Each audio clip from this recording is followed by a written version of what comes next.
I think it was really in line with what the buy side was probably looking for, and I think that's why you're seeing a muted stock reaction today. I think the important thing to note is that they reiterated their full year view. So all in all, not much in the quarter that changes the thesis. In terms of when things bottom out, I think the widely held view is that as we get to the late part of this year, second half into the fourth quarter, you could start to see same-store sales start to inflect. Maybe you get a little bit of a helping hand from housing as we exit the year. So Drew, give us a sense. What are these companies, the Lowe's and the Home Depots? What are they saying about their customer base? I mean, are they stretched? Are they struggling? Have they spent all their stimulus? What are we hearing about the consumer from these two companies? Yeah, great question. I mean, the Home Depot and Lowe's consumer tend to be homeowners. That's their predominant customer. They tend to be higher income, so they're a little bit more well off. But look, they're still at the mercy of everything that's happening in the broader economy. You've got the cumulative impact of inflation over the last several years. You've got a weak housing market. And what we're actually hearing is that a majority of the weakness is centered around those big ticket discretionary categories. An interesting dynamic within that they actually alluded to during the conference call is that over the course of the last year, a lot of the weakness in big ticket was concentrated in those categories that were pulled forward during the pandemic. So they call them single item purchases. Think things like grills, patio furniture, outdoor power equipment, things that you tend to purchase once and then you don't need for a while. But they're starting to note a normalization in those categories, which is an encouraging sign.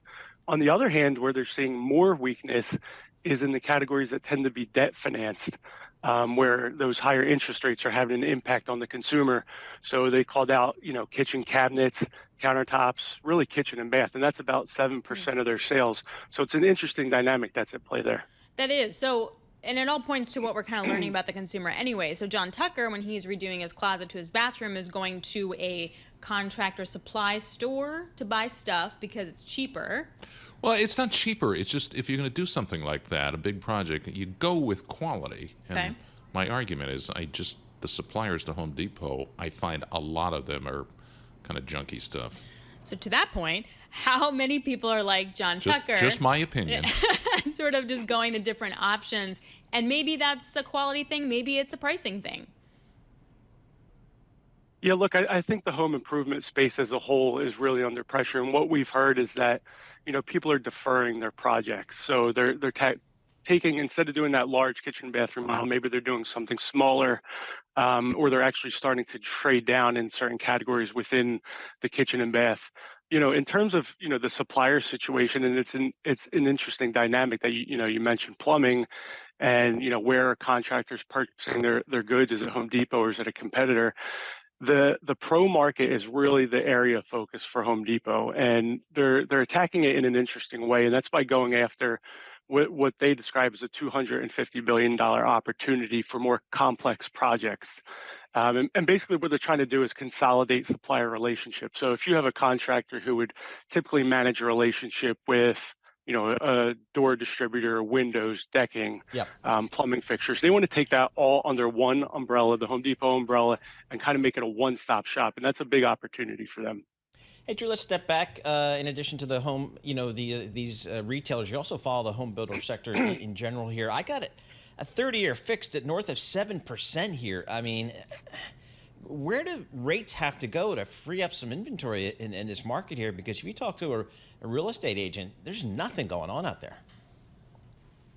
Yeah, and once again, I think you need to make the distinction between what's happening in the existing home market and what we're seeing in the new home market. Rates have come down to just under 7.25% most recently. So that means that when you go into the new home market, the builders are buying down your rate somewhere in the 5.5% range. And that's how they're getting traffic through the door. They're able to make those monthly payments more palatable than what you're seeing in the resale market. Now, we talk about the resale market, and that's really what's important for the Home Depots of the world. It's hard to get excited about, a significant rebound in activity when you have rates that are above 7%. The good news is that, if you could call this good news, is we're hovering at multi-decade lows in transaction activity. So we're probably somewhere at trough levels at this point. So we think as we get through the end of this year and into next year, maybe you start to get a little bit of a rebound. But again, I think, to see more activity, you'd probably need to see rates somewhere in the 6% range.